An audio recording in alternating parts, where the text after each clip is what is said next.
faz com que eles tirem ela de lá, e a descendência de Jesus vem, fala de Raabe. Então nós vemos que Deus está mostrando aqui o grande amor. A ordem dela que era casar com a mulher de prostituição, isso aconteceu no começo do ministério, que nós já vemos, né?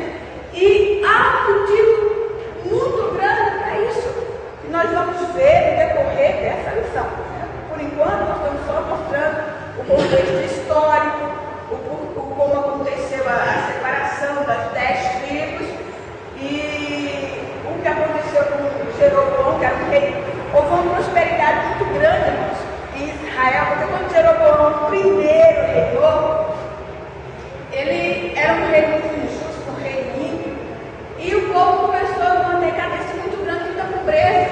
Mas nós vemos que quando Jeroboão II assume, Deus ele trabalha assim, abençoando o povo. Primeiro ele veio castigando, depois ele veio abençoando o povo do lado material. E era um reino muito próximo mesmo. Mas o que aconteceu? A prosperidade fez com que eles, ao invés de se aproximar de Deus, eles se afastaram. Quanto mais eles tinham, mais eles se afastavam de Deus. Eles começaram a viver uma vida de luxúria, uma vida de pecados. Eles começaram a abandonar o Senhor. E isso é um perigo. Porque a prosperidade, irmãos, é bênção, não é maldição.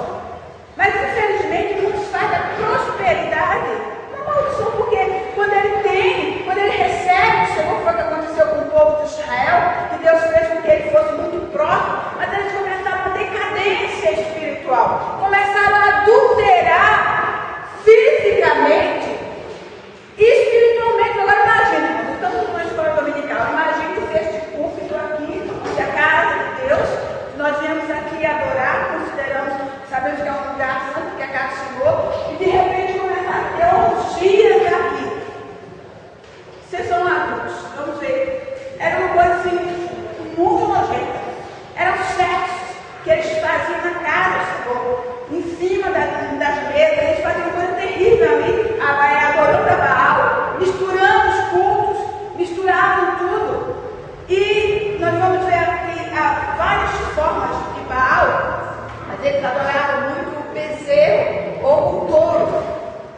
E adoravam também uma das mulheres de Baal, ou Afrodita, outro nome era diferente, depois eu olho ali. Porque eles achavam que eles tendo relação, adorando desta maneira, eles iam ter prosperidade, fertilidade, porque a relação sexual era um tipo era reprodução, onde queria produzir, ter filhos. Aí por isso que o Senhor fala sobre o casamento, que é o meio legal de procriar, e não daquela forma. E era uma coisa assim muito nojenta que eles faziam, vocês veem as fotos que tem, era uma coisa assim tremenda. E até hoje existe isso. Existem lugares que fazem isso, esse tipo de orgia, e Deus se levanta duramente para condenar o povo. Nós vamos ver que a mulher de Oséias, ela se prostituía por pão, leite, vinho, roupa, água. Elas eram pagas por isso, pastor. Ajudou? Era o salário delas. Era o leite, pão, vinho, água e roupa, óleo. Ajudou? E o povo estava trocando a salvação, a bênção de Deus por coisas perecíveis. Estava deixando de adorar o Senhor, estava se prostituindo por isso. E o Senhor se levanta e usa este casamento, nós vamos entrar sobre o casamento, sobre o matrimônio, o significado dele, para mostrar ao povo essa decadência, essa nojeira que estava acontecendo. Agora imagine, irmãos, nós somos humanos, nós conseguimos imaginar Deus olhando para nós e nos vendo fazendo isso. Eu falo nos vendo porque estou falando em geral, da igreja, do povo. Olhando e dizendo a imagem que ele criou. Louvado seja Deus, aleluia. Dessa forma. E era isso que ele olhava, quando viu o povo de Israel, o povo que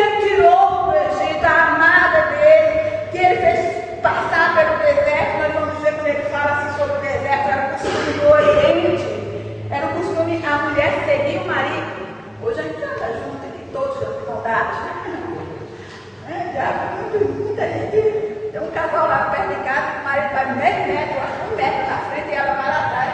Tadinha, né? Mas naquela época, no deserto, era o costume da mulher seguir. E ele está falando que o povo seguiu o Senhor, o noivo, seguiu o Senhor pelo deserto. E o Senhor marca um encontro com eles, que fala que quer revelar o amor dele, falar com eles. Uma coisa muito especial, muito tremenda que nós vamos ver aqui. Então, a estrutura de tudo isso é mostrada dessa forma, falando para Oséias que Oséias ia passar por isso, mandando ele pegar uma mulher prostituta, casar com ela, fazer uma aliança com essa prostituta e ter filhos com ela. Ele teve 3 filhos, nós vamos ver os nomes dele, os significados dele. Teve 3 filhos, e essa mulher, depois de ser amparada, ter nome, ser cuidada, volta à prostituição. Aí nós vamos ver que Oséias tem que pagar para ter ela. Assim como o Senhor pagou para nos ter, para nos resgatar. O que chama a atenção é a obediência do profeta. Muito grande. Como sempre pregou contra isso, daqui a pouco tem que pegar uma mulher prostituta. Você imaginou? Se casar com ela. Um comentário? Foi difícil, difícil. Difícil. Imagina eles terem que sair na rua com a mulher que era prostituta. E uma prostituta ritual, né? Porque era uma prostituta sagrada. Era uma prostituta que servia Baal. E uma prostituta que ficava ali no meio dessas orgias elas tinham um salário. Tinha muitos que tinham, principalmente as sagradas, elas tinham salário. Salário pago para sustentar essa orgia ali na casa. Adorando ali a Baal, elas tinham um salário. E interessante, como o Ronaldo está falando, porque você vê as pessoas ficam comentando o profeta, homem de Deus que falavam, que ensinavam que tem que fazer isso. E é uma coisa interessante mesmo, o Ronaldo falou, ele não questionou, ele obedeceu. É a ordem de Deus. Deus tem uma forma de trabalhar. Eu tenho que entender, né? Eu tenho que entender. Porque ele era para ter recusado esse papel. Ela não dá, né? É verdade. Vamos ver aqui em 2 Reis, capítulo 17.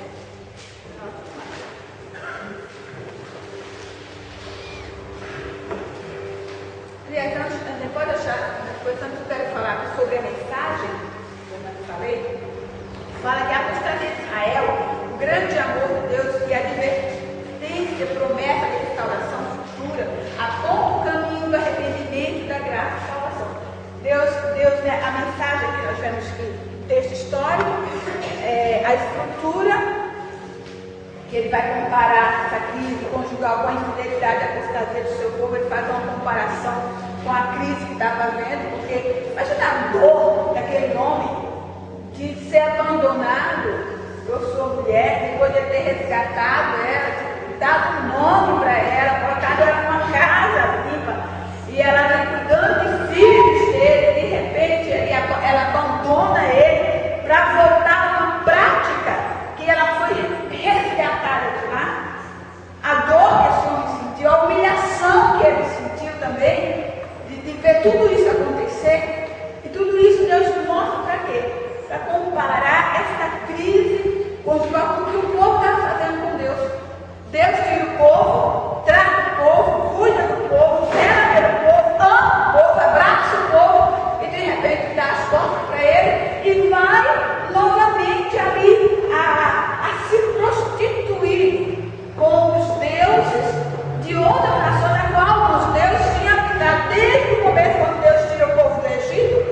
Um dos avisos de Deus é esse: cuidado com os povos de outras nações, para que vocês não façam como eles, não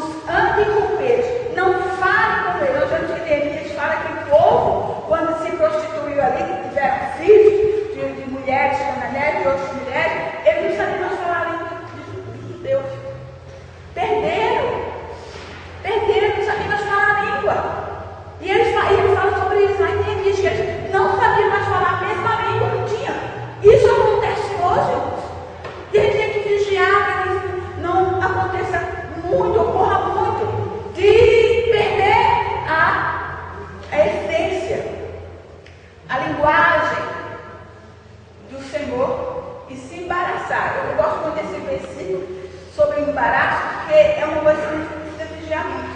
Com o embaraço e o pecado que estão de perto e nos rodeia. Porque o embaraço pode não ser pecado, mas leva ao pecado. Eu estava falando para as irmãs, alguém já se enrolou na linha do pé? Às vezes está andando, às vezes é uma linha, um barbão, isso não é ruim. Cai, já se enrolou, não cai. Você está andando, de repente, engancha no seu sapato, no seu pé, um barbão, daquela pipa, o menino, não cai? Ai, eu já vi isso acontecer. Cai, está faltando uma coisa que eu posso fazer tricô, fazer crochê, e um fio do meu cabelo, enrolou na linha e eu continuei fazendo. Quando eu fui desmanchar, cadê eu consegui desmanchar? Um fio de cabelo. Enganchou e puxava, outro, eu fiquei nervosa porque ele ficou legal, não feio. Então a gente vê que são coisas que parecem que não são nada, mas levam ao pecado. Vamos citar aqui uma pequena linha que envolve o pé da gente, a gente não liga, vai levando, cai. E vou ter que dar um braço. E é um perigo mesmo, e é isso que Deus estava alertando para eles. E eles não cuidaram do alerta de Deus e foram se embaraçando e se prostituindo, e começou adorando o bezerro, que foi feito por Arão. Moisés vem, derruba aquele bezerro, aquela coisa toda, e eles iam lá e desenhavam. Foi achado desenho, aquele desenho bem esquisito, com a cabecinha dos pauzinhos assim, que a gente faz com o menino, que puxa assim, com aquelas perninhas. Estava assim aquele desenho bem errado. E eles se prostravam e adoravam aquilo ali. Como Deus ia gostar? Não tem como. Se ele nos criou, né, a imagem e semelhança dele para adorar. Como nós vemos aqui, antes de 2 Reis, que irmãos estão em Oséias 8, versículo 11 a 14, dá uma olhadinha no que fala aqui. Depois a gente vai lá em 2 Reis. Estou com 2 Bíblias, estou sabendo isso também. Oséias 8.